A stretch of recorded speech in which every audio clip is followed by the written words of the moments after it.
Everyone, welcome back to my channel pure blood demon का next episode लेकर आई हूँ।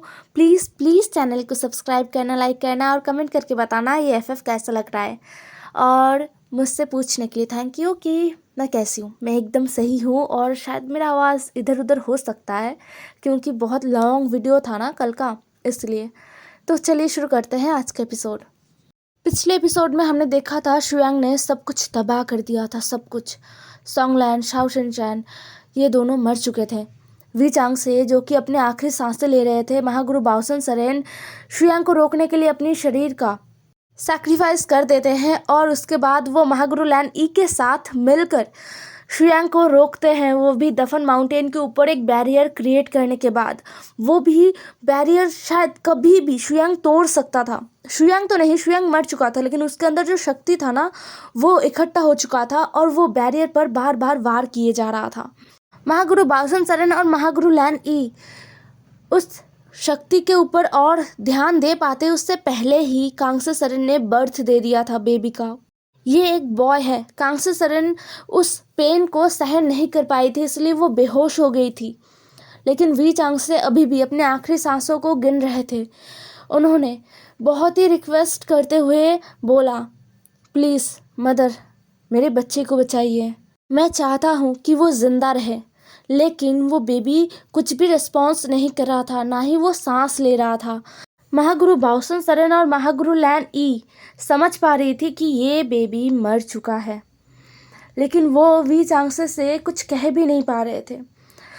महागुरु बाओसन सरेन ने उस बेबी को अपने सीने से लगाया। वो उनका सोल था, लेकिन वो एक इनमॉर्टल थी, तो वो बेबी को पकड़ पा रही थी, अपने पास ला पा रही थी। जनरली जो नॉर्मल सोल्स होते हैं वो ऐसा नहीं करते, ऐसा नहीं कर पाते हैं। वो किसी भी जिंदा चीज़ को पकड़ नहीं पाते हैं। लेकिन महागुरु बाओसन सरेन, महागुरु लैन ई अलग थी। वो इनमॉर्टल्स थी, तो उनके पास सोल होने के बावजूद उनके पास पावर्स था। तो महागुरु बाओसन सरेन बेबी को अपने सीने से लगा लेती है। महागुरु के आंखों में आंसू थे। महागुरु लैन ई भी रो रही थी क्योंकि ये नज़ारा सच में बहुत भयानक था। उन्होंने अपनी पूरी ज़िंदगी में ऐसा नज़ारा नहीं देखा। उन्होंने अपने लाइफ में बहुत सारे वॉर्स देखे हैं, लड़ाइयाँ, युद्ध, लेकिन ऐसा भयानक नज़ारा कभी भी नहीं देखा उन्होंने। तभी महागुरु बाओसन सरेन और महागुरु लैन ई के सामने कुछ रोशनियाँ आने लगता है। महागुरु बाओसन सरेन और महागुरु लैन ई अपनी नज़रों को ऊपर उठाकर देखते हैं तो वो देखते हैं कि कुछ इनमॉर्टल्स थे जो ज़िंदा नहीं थे। वो बहुत ही पुराने इनमॉर्टल सोल थे जो वहाँ पर आए थे। वो सभी महागुरु लैन ई और महागुरु बाओसन सरेन को देख रहे थे। तुरंत महागुरु लैन ई और महागुरु बाओसन सरेन उन्हें बो करते हैं। वो सारे इनमॉर्टल्स कहते हैं, यहाँ पर जो हुआ है वो दर्दनाक है। ऐसा कुछ हमने अपनी ज़िंदगी में कभी नहीं देखा। उस इंसान ने अपने अंदर इतना नफ़रत, इतना ज़्यादा घृणा, इतना ज़्यादा बुराइयाँ भर रखा था कि उसके अंदर जो शक्तियाँ हैं वो उसके मरने के बाद भी ज़िंदा रह गया। उस डार्क पावर को रोकना ज़रूरी है। अगर उससे अभी रोका नहीं गया तो वो पूरे कल्टीवेशन वर्ल्ड में फैल जाएगा और पूरा कल्टीवेशन वर्ल्ड तबाह हो जाएगा। महागुरु बाओसन सरेन और महागुरु लैन ई कहते हैं, हमने कोशिश किया लेकिन हम उसे रोक नहीं पाए, ना ही उसे ख़त्म कर पाए, और ये बैरियर ये भी कुछ ही देर में टूट जाएगा। वो सारे इनमॉर्टल्स अपना सर हाँ में हिलाते हैं और कहते हैं, हमें पता है, इसीलिए हम यहाँ पर आए हुए हैं। ये कहते हुए वो इनमॉर्टल्स उन बैरियर को शक्तिशाली करने लगते हैं। उन इनमॉर्टल्स ने और महागुरु बाओसन सरेन और महागुरु लैन ई ने भी अपनी शक्तियों को इकट्ठा किया।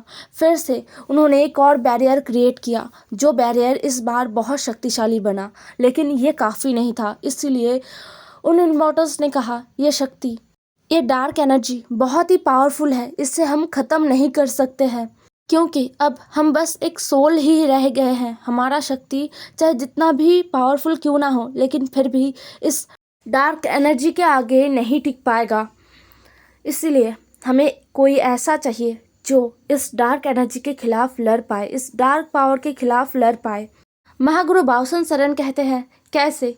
क्या कोई इंसान ऐसा भी है जो इस शक्ति से लड़ पाएगा? मुझे नहीं लगता कि इस दुनिया में, इस पूरे कल्टीवेशन वर्ल्ड में कोई इतना शक्तिशाली है, या फिर आगे की पीढ़ी में कोई आएगा। ये कहते हुए महागुरु बाउसन सरन अपने सीने से लगाया हुआ अपना जो वो ग्रैंड चाइल्ड है ना उसे देख रहा था। महागुरु बाउसन सरन अभी बहुत ही ज़्यादा दुखी थे। तभी एक इमॉर्टल कहती है, आपने सही कहा महागुरु बाउसन सरन, इस पूरे कल्टीवेशन वर्ल्ड में कोई भी ऐसा नहीं है जो इस शक्ति से, इस डेमोनिक शक्ति से लड़ पाए, या फिर कोई ऐसा जन्म भी नहीं ले पाएगा जो इस डेमोनिक शक्ति से लड़ने का ताकत लेकर जन्मेगा। किसी के पास भी इतना शक्ति नहीं होगा। तभी महागुरु लैन ई कहती है, तो फिर अब क्या होगा? अब ये शक्ति कैसे नष्ट होगा? ये शक्ति को कौन हरा पाएगा? सारे इमॉर्टल्स जो आए हुए थे सभी एकदम शांत रहते हैं कुछ देर तक। फिर महागुरु बाउसन सरन के सीने से लगाया हुआ उनका जो ग्रैंड चाइल्ड है ना उसे अपने शक्तियों से अपने पास खींच लेते हैं। वो सारे ही एक साथ उसे खींच लेते हैं। महागुरु बाउसन सरन पहले डर गई थी। उन्हें पता था कि उनका ग्रैंड चाइल्ड जिंदा नहीं है, फिर भी वो डर गई थी क्योंकि वो ग्रैंड मदर है। ग्रैंड मदर और मदर में कोई फ़र्क नहीं होता, तो उन्हें भी डर लग गया। लेकिन उन्होंने जैसे ही देखा कि सारे इमॉर्टल्स कुछ कर रहे हैं तो वो अपने आप को शांत कर रहे थे। तब उसी वक्त कांगसे सरन को भी होश आ गया था। वी चांग से, जो कि अपने आखिरी सांसें लेते हुए देख रहे थे अपने बेटे को। वो होप कर रहे थे कि बस कुछ भी हो जाए, उनका बेटा जिंदा रहे। कांगसे सरन अपने होश में आता है। आने के बाद वो पहले ही अपने बच्चे को ढूंढने की कोशिश करता है, तो महागुरु कांगसे सरन को शांत करती है और कहती है, वो रहा तुम्हारा बेटा, वो ठीक है, उसे कुछ नहीं हुआ। वो कांगसे सरन को समझा रही थी। हालांकि महागुरु बाउसन सरन को भी पता था कि वो जिंदा नहीं है और जो कुछ भी हो रहा है उन्हें नहीं पता था कि ये क्या हो रहा है। वो तो बस अपनी बेटी को अभी एक और सदमा नहीं दे सकती थी। अब वो सारे इमॉर्टल्स ना अपने सारे शक्तियों को उस बेबी के अंदर डालने लगते हैं। डालने के बाद भी कमी पड़ रहा था। तभी उनमें से एक बहुत ही बुज़ुर्ग इमॉर्टल था जिसका जो दाढ़ी है ना वो एकदम सफ़ेद था और वो एकदम बहुत ही बुज़ुर्ग लग रहे थे, एकदम ओल्ड। वो कहते हैं, इससे काम नहीं बनेगा, हमें सैक्रिफाइस चाहिए। ये कहते हुए वो इमॉर्टल बुज़ुर्ग कांगसे सरन और वी चांगसे की तरफ देखते हैं और कहते हैं, तुम दोनों अपने बच्चे को बचाना चाहते हो? वी चांगसे तुरंत कहते हैं, हाँ। कांगसे सरन को कुछ समझ नहीं आया, लेकिन वो भी चाहती है, वो मदर है। उन्होंने कहा, हाँ मैं बचाना चाहता हूँ, उसे क्या हुआ, वो ठीक तो है ना? वो इमॉर्टल बुजुर्ग कहते हैं, तो फिर सैक्रिफाइस करो, अपने सोल का सैक्रिफाइस करो, तभी तुम दोनों का ये बेबी बच पाएगा। ये सोचते ही वी चांगसे ने एक बार कांगसे सरन को देखा। कांगसे सरन ने भी अपने पति को देखा। महागुरु बाउसन सरन भी फील कर पा रहे थे कि इनका आंसर क्या होगा। वो दोनों एक ही पल में कह देते हैं, हम तैयार हैं। तुरंत सारे एल्डर्स एक साथ मिलकर कांगसे सरन और वी चांगसे का जो सोल है उसको खींच लेते हैं उनके बॉडी से। उन दोनों के सोल सैक्रिफाइस से जो शक्ति आया था वो सभी वीन के अंदर गया था। महागुरु बाउसन सरन जो कि अब एक सोल थी, लेकिन फिर भी वो अपने घुटनों पर बैठी हुई थी और रो रही थी। उनका पूरा परिवार तबाह हो गया। सुबह जो इतना खुशहाल माहौल था, सब कुछ अब मातम में बदल चुका था। अभी अंधेरा होने को आया था, अभी सब मातम में बदल चुका था। कुछ भी नहीं रहा, सब एकदम खाली हो गया था। हर जगह बस खून और अपनों का मौत था। वो बस अपने आसपास देख रहे थे। उनका पूरा परिवार तबाह हो गया। उन्होंने तो पूरी ज़िंदगी, अपना पूरा शक्ति, अपना पूरा जो कल्टीवेशन पावर है, वो सब कुछ जो पावरलेस लोग हैं जिनके पास शक्तियाँ नहीं हैं, उनकी हेल्प करते हुए ही बिता दिया है। उन्होंने आज तक अपनी शक्तियों पर कभी घमंड नहीं किया है। उनके पास जितने भी लोग आए हैं उनसे मदद मांगने के लिए उन्होंने हर किसी को हेल्प किया है। तो फिर उनके साथ आज इतना बुरा कैसे हो गया? तभी महागुरु बाउसन सरन और महागुरु लैनी जो महागुरु बाउसन सरन को कंसोल कर रही थी, वो दोनों देखती है कि विंग के अंदर वो जो सारे इमॉर्टल्स आए थे ना, उनके सारी शक्तियाँ जा रहा था। और साथ में जो उन्होंने जो श्रेयांग के अंदर जो डार्क शक्तियाँ है ना, उसको जो कैद किया था, उससे भी ब्लैक एनर्जी विंग के अंदर आ रहा था, वो भी बहुत ही स्पीड के साथ। महागुरु लैन ई उठती है और कहती है, ये क्या हो रहा है? इसे रोकिए, ये शक्ति, ये डार्क पावर उस बच्चे को मार देगा। लेकिन वो जो इमॉर्टल्स थे ना, उन्होंने महागुरु लैन ई को शांत रहने के लिए कहा। कुछ ही देर में वो बच्चा रोना स्टार्ट कर देता है और फिर वो इमॉर्टल्स धीरे धीरे उस बच्चे को महागुरु बाओसन शरण के गोद में देते हैं। अभी भी उस बच्चे के पूरे शरीर में उनकी बेटी का खून लगा हुआ था। वो बच्चा ज़ोर ज़ोर से चिल्ला रहा था और रो रहा था। उसके अंदर इतना शक्तियाँ था ना, महागुरु लैन ई और महागुरु बाओसन शरण उस शक्ति को फील कर पा रही थी। इतना ज़्यादा पावर था। वो इमॉर्टल्स जो थे ना, उनमें से जो सबसे बुजुर्ग इमॉर्टल है वो आगे आता है और विंग के सीने में एक और कवच बना देता है। एकदम विंग के सीने में बनाया था, जो हल्का सा ग्लो कर रहा था। स्किन के अंदर वो कवच बना था, लेकिन फिर भी हल्का सा ग्लो कर रहा था। वो बुजुर्ग इंसान कहता है ये शक्ति बहुत पावरफुल है जो इसके अंदर है। अभी फ़िलहाल ये शक्ति को हैंडल नहीं कर पाएगा, इसके लिए अभी इस शक्ति को हमने लॉक कर दिया है, इस शक्ति को हमने बांध दिया है। इस बच्चे के 18 साल होने के बाद ये बैरियर टूट जाएगा अपने आप और फिर ये यिन लोहा से लड़ेगा। हम सारे इमॉर्टल्स इस बैरियर में समा जाएंगे।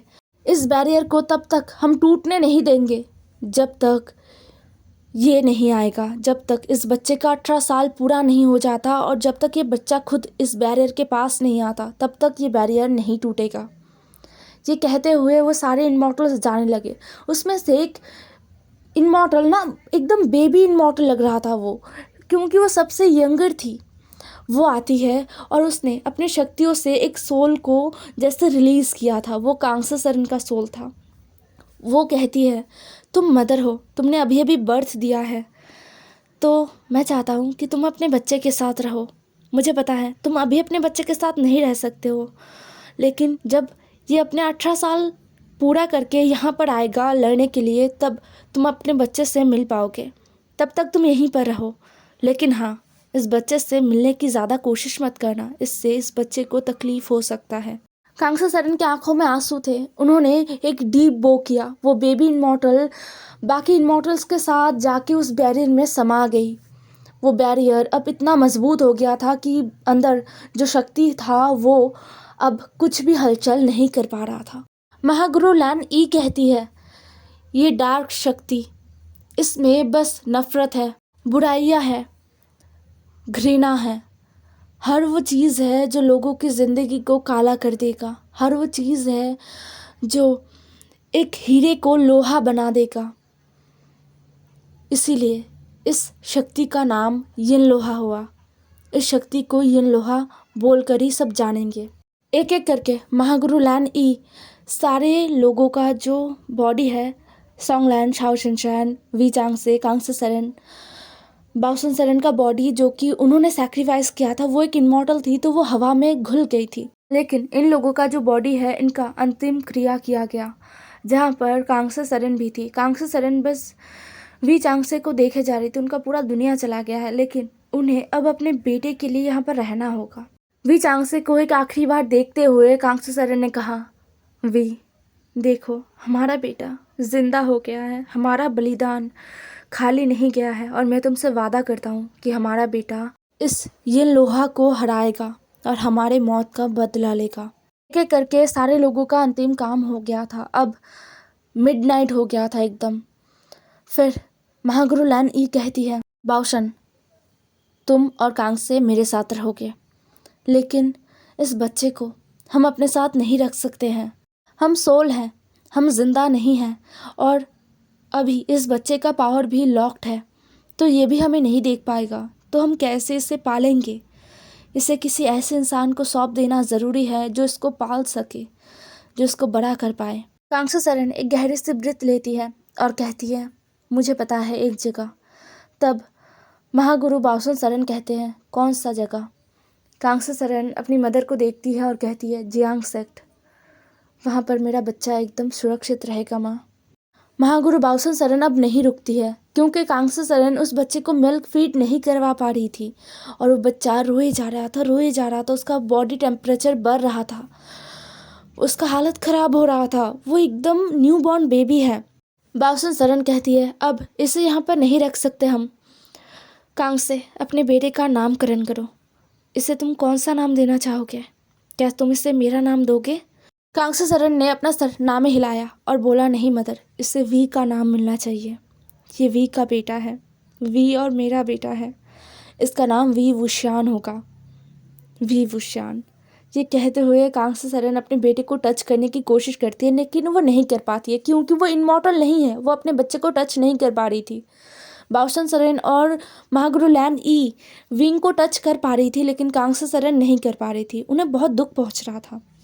कांग्से सरन कहती है, मदर, मुझे पता है आप मेरे बच्चे को अपना नाम क्यों देना चाहती हो, जिससे उस पर कोई खतरा ना आए, लेकिन वी का नाम मुझे उसे देना है और मुझे पता है इससे भी उसे कोई खतरा नहीं होगा। फिर कांग्से सरन कहती है, मदर, आप उसे दे आइए जियांग सेक्ट। मैं नहीं जाऊंगा। अगर मैं गया तो मैं वापस नहीं आ सकता अपने बच्चे को छोड़कर। आप जाइए। फिर वहाँ से महागुरु लैन ई कांग्से सरन को लेकर लैन क्लैन चले गई थी केव में, और महागुरु बाओसन सरन उस बच्चे को लेकर सीधा जियांग सेक्ट आ गए थे विंग को लेकर। आधी रात को उन्होंने जियांग सेक्ट के महारानी यू को नींद से जगा दिया। महारानी यू नींद से उठने के बाद पहले वो डर जाती है, लेकिन उन्होंने जैसे ही बाओसन सरन को देखा तो वो हैरान हो गई थी। वो समझ पा रही थी, वो कल्टिवेटर थी, तो वो समझ पा रही थी कि ये बाओसन सरन नहीं है, उनका सोल है। बाओसन सरन के हाथों में जो बच्चा था वो रो रहा था। बाओसन सरन ने महारानी यू को वो बच्चा सौंपा और बोला, इसका ध्यान रखना, ये बहुत कीमती है, इसे पूरे दुनिया से छुपा कर रखना। समय होने पर मैं इसे लेने आऊँगा, तब तक इसका ध्यान रखना। एक बार फिर मैं कहती हूँ, ये बहुत ख़ास है। इसका नाम वी वुशियान है और ये पूरे दुनिया के लिए, पूरे कल्टीवेशन वर्ल्ड के लिए बहुत ख़ास है। ये कहते हुए महागुरु बाओसन सरन वहाँ से चले गई थी। एक पल के लिए महारानी यू को कुछ समझ नहीं आई। नाम सुनकर उनको पता चल गया था कि ये कांग्से सरन और वी चांगसे का बेटा है। उनका पति कांग्से सरन से प्यार करते हैं। उनका पति कभी भी उससे प्यार नहीं कर पाए। कांग्से सरन की वजह से ये चीज़ महारानी यू को खटकता रहता था, लेकिन इस बच्चे को देखकर उन्हें नफरत नहीं हुआ, उन्हें प्यार हो गया। इसके शरीर में अभी भी खून लगा हुआ था। महारानी यू जल्दी उस खून को साफ करती है। करने के बाद उस बच्चे को अपना मिल्क फीड कराती है। तब जियांगचैंग 1 साल का था, तो ऑब्वियसली महारानी यू के पास उनका मिल्क था, इसीलिए वो उस बच्चे को फीड कराती है। फीड कराने के बाद उस बच्चे को सुला देती है। सुबह जियांग फैमिया को जब ये बात पता चलता है, तब वो गए थे येलिंग। सब कुछ तबाह हो चुका था, कुछ नहीं बचा था। वहाँ का जो ग्रेव था उन्होंने उसको भी देखा था और उनको पता चल गया था कि क्या हुआ होगा। सब कुछ ख़त्म हो गया है और फिर पूरे कल्टीवेशन वर्ल्ड में ये लोहा का जो किस्सा है वो फैल गया था और बाओसन सरन के परिवार का जो मौत का किस्सा है वो भी फैल चुका था। सभी को, पूरे कल्टीवेशन वर्ल्ड को ये पता चल गया था कि बाओसन सरन का जो ब्लड लाइन है वो पूरा ख़त्म हो चुका है, सिवाय महारानी यू और जियांग फैमिया के। उन दोनों को ही पता था कि नहीं, वो ख़त्म नहीं हुआ है। बाओसन सरन का ब्लड लाइन अभी भी ज़िंदा है और उनके पास है। यहीं पर ख़त्म होता है फ्लैशबैक के अंत में विंग की आंखों में आंसू थे। वो मतलब बिलीव नहीं कर पा रहा था कि उससे बचाने के लिए उसके फादर ने, उसके मदर ने अपने आप को सैक्रिफाइस कर दिया है। उसे बहुत गिल्ट महसूस हो रहा था। कांग्से सरन ने विंग को अपने सीने से लगा लिया और बोला, गिल्ट महसूस मत करो। मैंने और वी ने जो किया उससे कभी हमें गिल्ट महसूस नहीं हुआ है। विंग, तो फिर तुम क्यों गिल्ट महसूस कर रहे हो? तुम्हारे फादर ने और मैंने अपने जान से भी प्यारे एक लौते निशानी को बचाने के लिए अपने अपने जान को दांव पर लगा दिया, अपने अपने जान को सैक्रिफाइस कर दिया, और हम खुश हैं कि तुम जिंदा हो। वे जहाँ पर भी है वो खुश है, बहुत खुश है। वो देखता है कि उनका बच्चा इतना बड़ा हो गया है। सभी एकदम शांत थे, सभी के रोंगटे खड़े हो गए थे, सभी की आंखों में आंसू थे। क्लैन लीडर जिन, जो हमेशा अपनी पूरी ज़िंदगी बस खुद मैं करते करते ही अपना पूरा ज़िंदगी, आधा ज़िंदगी उन्होंने बिता दिया है, बस मुझे ये चाहिए, मुझे ये करना है, मैं ज़िंदा रहूं और सब मर जाए, उन्हें कोई फ़र्क नहीं पड़ता, वो भी रो रहे थे। Clan leader one, uncle Curran तो फूट फूट कर रो रहे थे और वो सिसकियाँ लेते लेते रो रहे थे। वो अपने इमोशंस को कंट्रोल नहीं कर पा रहे थे। उन्हें बहुत गिल्ट महसूस हो रहा था कि काश वो आ पाते उस समय और वो हेल्प कर पाते, चाहे वो उसमें मर क्यों ना जाते, लेकिन उन्हें हेल्प करना था। और यही वाला फीलिंग ना वहाँ पर जितने भी लोग थे उन सब में था। वो चाहे छोटे एकदम सैनिक थे, एकदम छोटे कल्टीवेटर्स थे, उनके दिमाग में, उनके दिल में भी ये था कि काश वो उस समय जा पाते और हेल्प कर पाते। लेकिन ये नामुमकिन है। जो हो चुका है उससे अब बदला नहीं जा सकता। अब महागुरु लैन ई उठकर खड़ी होती है और अपने आंसुओं को पोंछते हुए कहती है, ठीक है, यिनलुआ से लड़ना है। विंग, तुम्हारे शक्तियों का टूटने का वक्त हो चुका है। मुझे नहीं पता तुम्हें कुछ महसूस हो रहा है या नहीं, लेकिन इस बार यिनलुआ तुम पर ही हमला करेगा। पिछली बार भी निशाना तुम थे, लेकिन इतने सारे कल्टीवेटर थे, हम थे, इसलिए तुम बच गए। लेकिन इस बार शायद हम तुम्हें बचा नहीं पाएंगे। यह सुनकर वांग जी बहुत ज़्यादा प्रोटेक्टिव हो गया था और घबरा भी गया था। वो जल्दी एकदम विंग के सामने खड़ा हो गया और उसने कहा, मैं प्रोटेक्ट करूँगा विंग को। मेरे होते हुए विंग को कोई टच भी नहीं कर सकता। महागुरु लैन ई कहती है, मुझे पता है, लेकिन तुम यिनलुआ के सामने नहीं टिक पाओगे वांग जी। चाहे तुम कितने ही शक्तिशाली क्यों ना हो, चाहे तुम अभी इस समय पूरे कल्टीवेशन वर्ल्ड का सबसे ताकतवर कल्टीवेटर क्यों ना हो, लेकिन तुम यिनलुआ के सामने खड़ा नहीं हो पाओगे। और मैंने ये नहीं कहा कि विंग को कुछ होगा। मुझे पता है विंग यिनलुआ को हरा देगा। विंग का पुनर्जन्म भी इसीलिए हुआ है, इस मकसद के लिए। विंग, डरना मत। अपने अंदर डर, नफरत, जलसी, इस तरीके का जो ख्याल है ना, इनको लाना मत। यिनलुआ तुम्हारा कुछ भी नहीं बिगाड़ पाएगा। ये याद रखना कि उसके अंदर बस नफरत है और कुछ नहीं। अगर तुम नफरत को हरा पाए तो तुम यिनलुआ को भी हरा दोगे।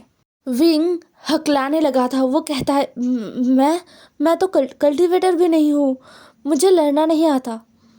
महागुरु लैन ई कहती है, समय आने पर तुम खुद, और तुम कल्टीवेटर नहीं हो ये हमें पता है, हमने ही मना किया था तुम्हें कल्टीवेशन ना सिखाया जाए, क्योंकि अगर तुम बचपन से कल्टीवेशन सीखते तो तुम्हारा वो बैरियर बहुत पहले ही टूट जाता और शायद उस वक्त कुछ गलत हो जाता।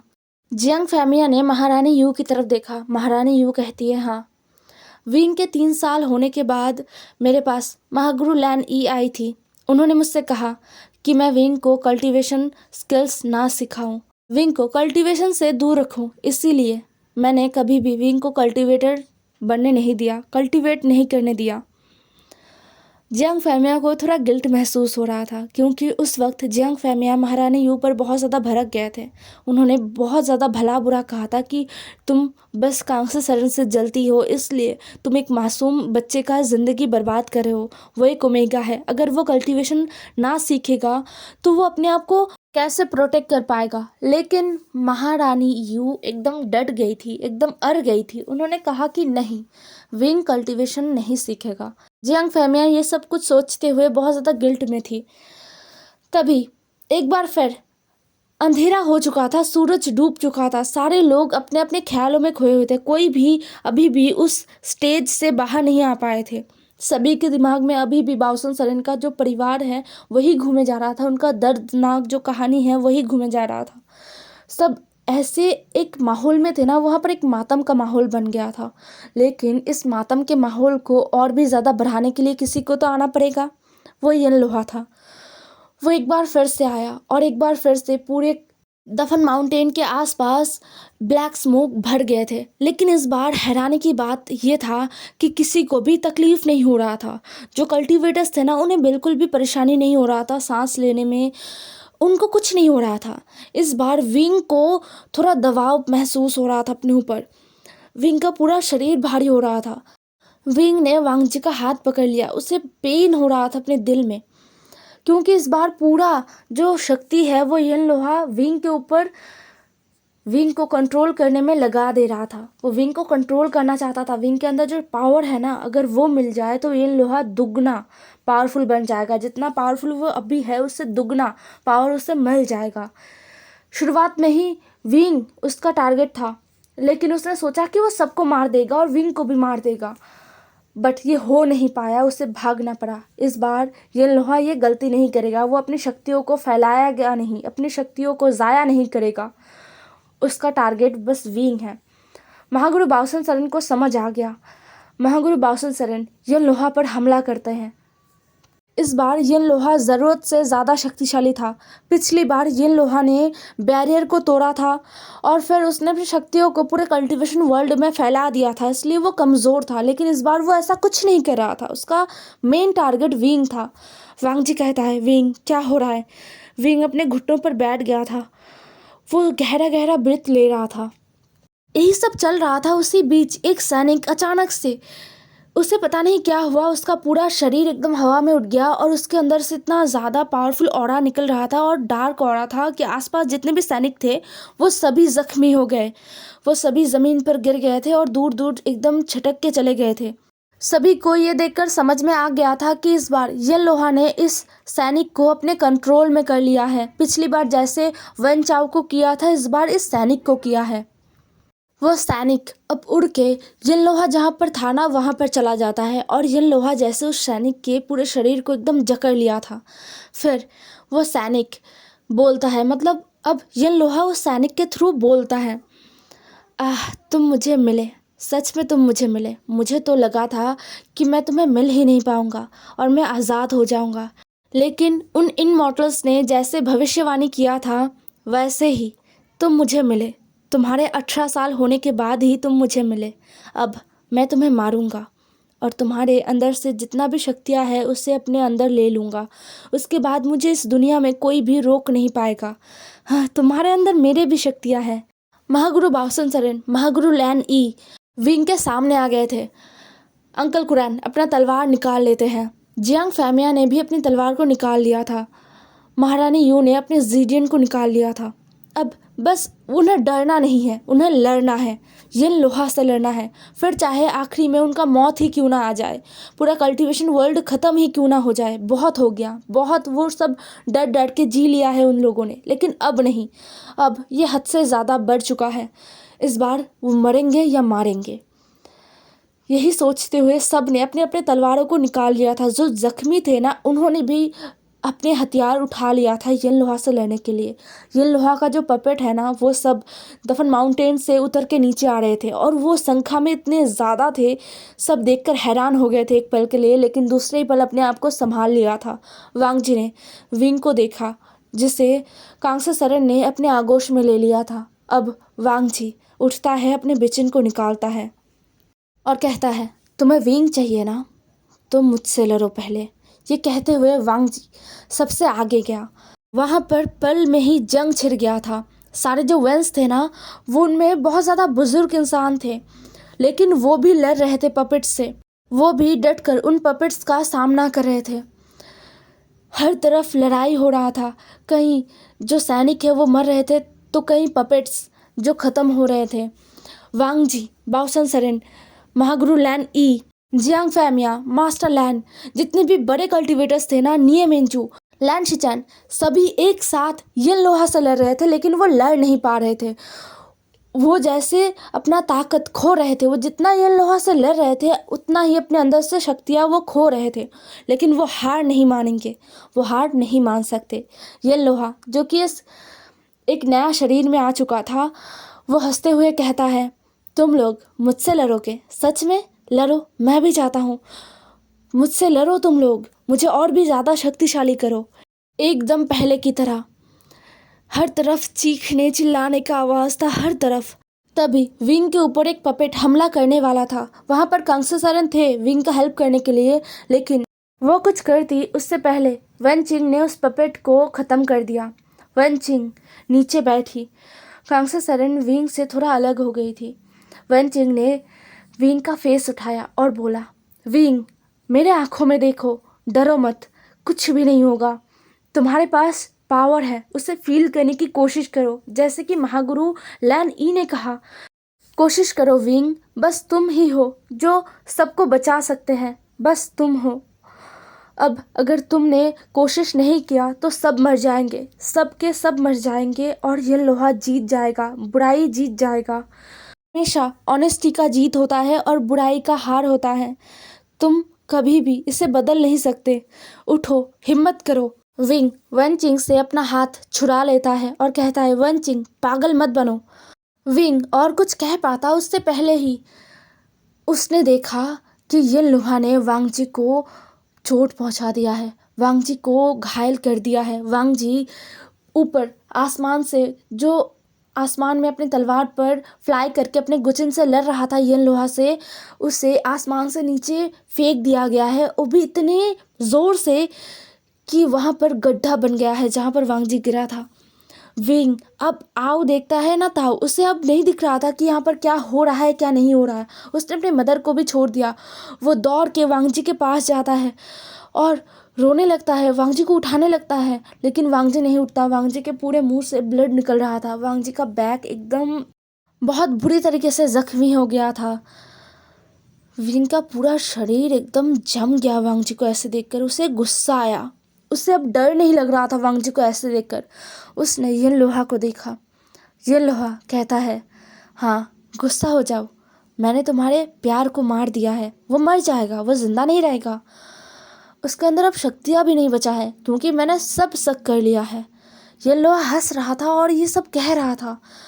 विंग ने अपनी मुट्ठियों को कस लिया था। विंग का पूरा शरीर एक आग का गोला बन रहा था जैसे। विंग के शरीर से रेड कलर का जो एनर्जी है वो बाहर निकल रहा था और वो बहुत ज़्यादा तेज़ था। विंग के आसपास कोई खड़ा नहीं हो पा रहा था। विंग के आसपास जो पपेट्स थे ना वो अपने आप पिघल गए, वो अपने आप डिस्ट्रॉय हो गए। अंकल कुरैन, महारानी यू, जियांग फैमिया सभी विंग को देख रहे थे। बाउसन सरेन एक पल के लिए डर गए। वो उन्होंने कहा, ये क्या है?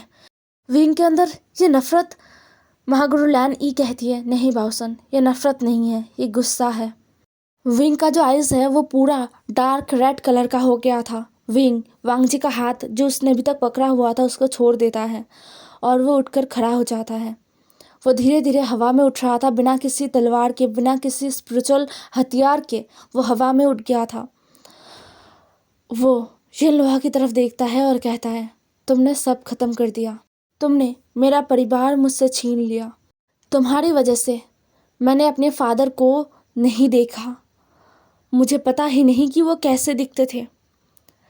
अब तुमने मेरे हस्बैंड को चोट पहुंचाने के बारे में सोच भी कैसे लिया? ये कहते हुए विंग ने अपने हाथों को आगे बढ़ाया। विंग के हाथों से जो पावर निकल रहा था ना, ये लोहा उसको देखकर और भी ज़्यादा हंस उठा। वो और भी ज़्यादा खुश हो गया। उसने अपने आसपास जितने भी कल्टिवेटर्स थे ना, महारानी यू, जियांग फैमिया, तो फिर अंकल कुरैन, लैन शिचैन, निये मिंजू, ये सभी जो थे ना, इनको झटक के फेंक दिया। ये सभी दूर दूर जाके गिरे थे। ये लोहा कहता है, जल्दी मेरे ऊपर वार करो जिससे मैं तुम्हारे अंदर का जो शक्ति है उसे अपना कर पाऊँ। और भी ज़्यादा नफ़रत करो मुझसे, और भी ज़्यादा। यन लोहा खुश हो रहा था, लेकिन जैसे ही वो विंग का जो शक्ति है ना यन लोहा को आके लगा ना, यन लोहा को इतना तेज़ पेन हुआ और उसी के साथ यन लोहा के मुंह से एक तेज़ तेज़ चीख निकल जाता है। साथ ही में जितने भी पपेट्स नीचे लड़ रहे थे ना कल्टीवेटर्स के साथ, सैनिकों के साथ, उनमें से आधे पपेट्स वहीं पर गायब हो गए थे। यन लोहा को थोड़ा समय लगता है, फिर यन लोहा चिल्लाते हुए कहता है, ये कैसे हुआ? तुम्हारे अंदर नफ़रत है तो तुम्हारे शक्तियों को मैं अपने अंदर कैसे नहीं ले पा रहा हूँ? बताओ तुमने क्या किया है? महागुरु बाउसन सरन कहते हैं, ये उसके अंदर नफ़रत नहीं है, गुस्सा है। समय बीत रहा था और विंग के शरीर में शक्तियाँ बढ़ रहा था। विंग के अंदर जो शक्तियाँ था ना उससे सब कुछ हील हो रहा था। वांग जी जो घायल होकर नीचे पड़ा था उसका जो जख्म है वो हील हो रहा था। जितने भी सैनिक घायल हो गए थे उनका भी जख्म हील हो रहा था। हे एवरीवन, आज का एपिसोड यहीं पर ख़त्म होता है। ज़रूर बताना कैसा लगा है आज का एपिसोड। और हाँ, इस एफएफ का और ज़्यादा एपिसोड बचा नहीं है। इसके बाद ना मैं एक न्यू एफएफ लाने वाली हूँ। इसके शायद और 1-2 एपिसोड ही बनने वाले हैं, फिर ये ख़त्म हो जाएगा। तो चलो कल मिलते हैं एक नए एपिसोड के साथ। Bye bye.